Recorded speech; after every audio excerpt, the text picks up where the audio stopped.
नमस्कार। इस ई क्लास में आप सभी का स्वागत। मैं Prahlad Kumar Meena, associate professor political science, BSR government arts college Alwar. हम गांधी दर्शन की झलक या गांधी जी के भारत में चलाए गए आंदोलन और उनके क्रियाकलापों की बात कर रहे थे, उनके बारे में चर्चा कर रहे थे। उसको आज फिर कंटिन्यू करते हुए हम आगे की चीज़ों को समझते हैं। प्रारंभ में गांधी जी अंग्रेज़ों के सहयोगी माने गए, लेकिन रोल्ट एक्ट और जलियांवाला बाग हत्याकांड के बाद में गांधी जी के विचार अंग्रेज़ों के प्रति सहयोग के बजाय असहयोगी हो गए। 1920 में तिलक की मृत्यु के पश्चात भारतीय राष्ट्रीय आंदोलन की बागडोर व्यवहार में गांधी के हाथों में आ गई और उन्होंने राष्ट्रीय आंदोलन की दशा व दिशा में क्रांतिकारी परिवर्तन किए। गांधी जी समझ गए थे कि जनता की शक्ति को संगठित व जागृत किए बिना देश की स्वतंत्रता का लक्ष्य असंभव है। 1920 के कांग्रेस के कलकत्ता अधिवेशन में स्वराज की प्राप्ति के लिए असहयोग आंदोलन प्रारंभ करने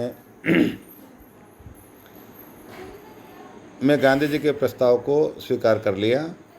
हिंदुओं और मुसलमानों को इस आंदोलन में सहभागी बनाने के लिए गांधी जी ने खिलाफत के प्रश्न को भी इसमें शामिल कर लिया। यह आंदोलन सत्य व अहिंसा की नैतिक शक्ति के आधार पर सरकार की दमनकारी व शोषणकारी नीतियों को पराजित करने का पहला व व्यापक प्रयोग था। गांधी जी ने आंदोलन शुरू करने से पूर्व यह स्पष्ट कर दिया था कि आंदोलन पूरी तरह अहिंसक होगा। चूँकि गांधी सत्य अहिंसा के पुजारी रहे हैं, माने जाते हैं, और उनका मानना था कि किसी भी बुराई को हिंसा द्वारा समाप्त नहीं किया जा सकता और उसी रूप में किसी भी पवित्र उद्देश्य को अपवित्र साधनों से प्राप्त नहीं किया जा सकता। तो उनका पूरा फोकस अहिंसा पर और सत्य पर रहा। गांधी जी का असहयोग आंदोलन शुरू हो गया।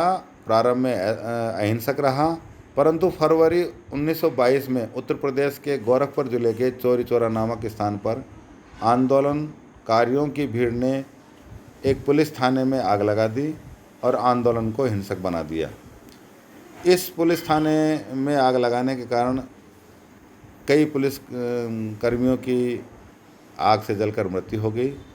गांधी जी साहसपूर्वक एवं आत्मा से यह स्वीकार किया कि मैं इस आंदोलन को अहिंसक नहीं रख पाया, यह मेरे नेतृत्व की कमजोरी रही है।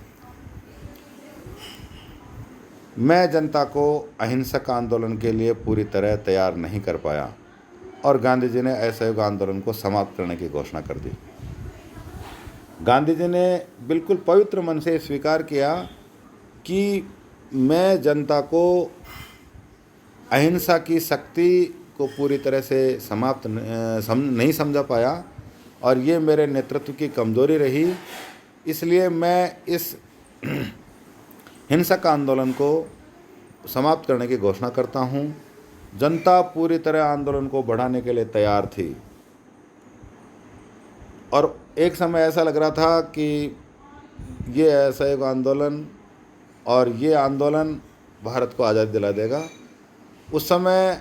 लेकिन जब गांधी जी ने इसको समाप्त करने की घोषणा की तो ऐसा फैसला सुनकर जनता व कांग्रेस के नेताओं ने गांधी जी के इस निर्णय का कड़े शब्दों में विरोध किया, परंतु गांधी जी अपने घोषणा पर, अपने विचार पर अटल रहे और असहयोग आंदोलन को समाप्त कर दिया। 13 अप्रैल की इस घटना में 400 से ज़्यादा निहत्थे लोगों की जान चली गई। नाडियाद जो गुजरात में है, उन्होंने एक सत्याग्रह, इस असहयोग आंदोलन को हिमालय सदृश भूल को स्वीकार कर इस आंदोलन को समाप्त कर दिया।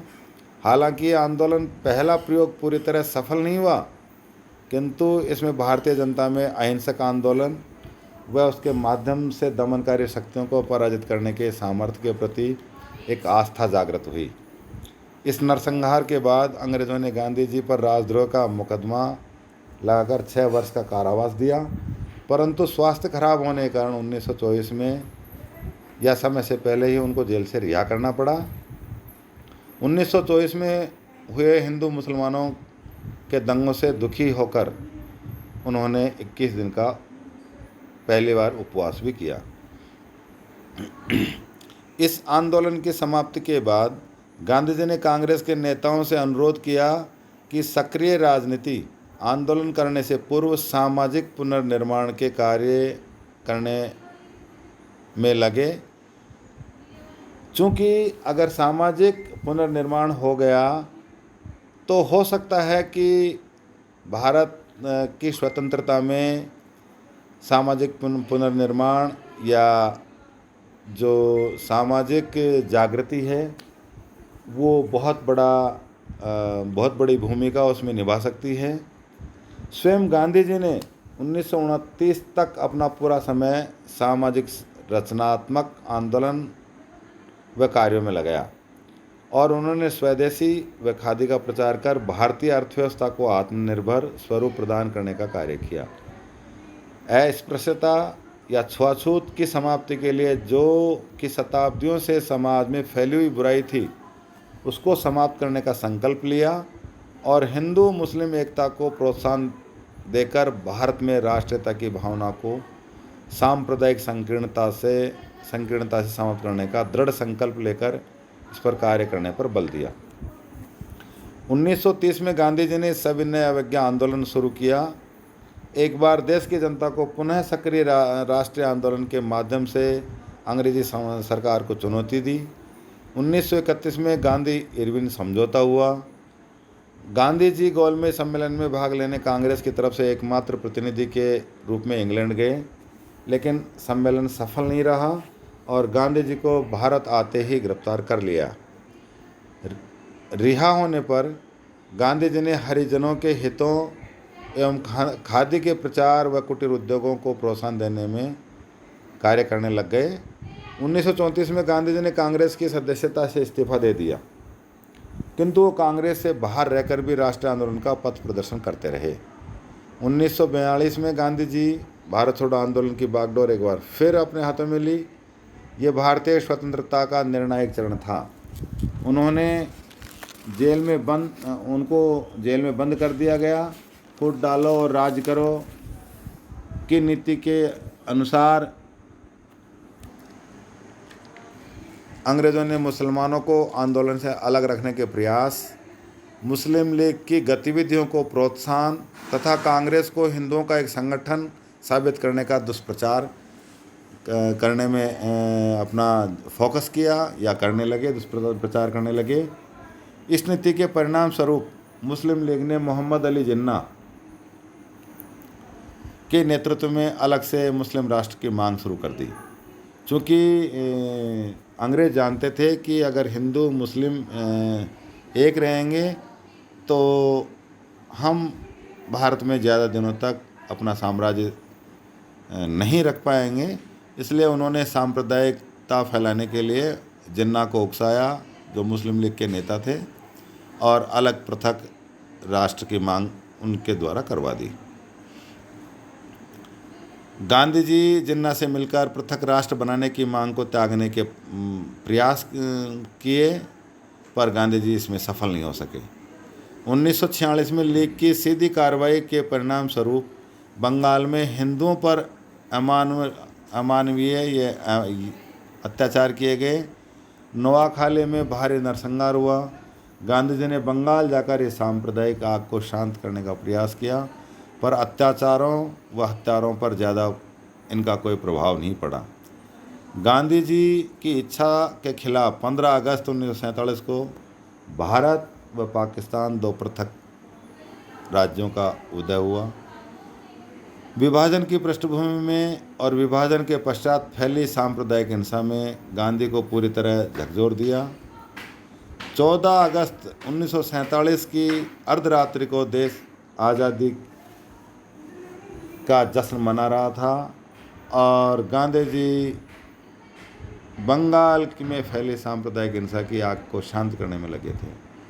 बंगाल से वापस दिल्ली आकर गांधी जी सांप्रदायिक तनाव को कम करने का प्रयास कर रहे थे, किंतु इसी बीच एक प्रार्थना सभा में जाते समय 30 जनवरी 1948 को एक कट्टर हिंदू नवयुवक नाथूराम गोडसे की 3 गोलियों से सत्य व अहिंसा के इस महान सेनानी का देहांत हो गया या इस नश्वर शरीर को त्याग दिया। उनकी मृत्यु पर उनकी अति मानवीय प्रतिभा और नैतिक व्यक्तित्व की महत्ता को इंगित करते हुए सुप्रसिद्ध वैज्ञानिक अल्बर्ट आइंस्टीन ने एक टिप्पणी की जो बहुत ही प्रासंगिक है। पूरी दुनिया में उस चीज़ को माना गया है और आज भी भारत उनका ऋणी है और आगे भी ऋणी रहेगा। आइंस्टीन ने टिप्पणी की कि आगे आने वाली पीढ़ियां शायद ही ये विश्वास करेंगी कि गांधी जैसा हार्ड मास का पुतला कभी इस धरती पर पैदा हुआ था। और ऐसे ही रोचक टिप्पणियों के साथ हम आगे गांधी के राजनीतिक चिंतन को पढ़ेंगे, समझेंगे।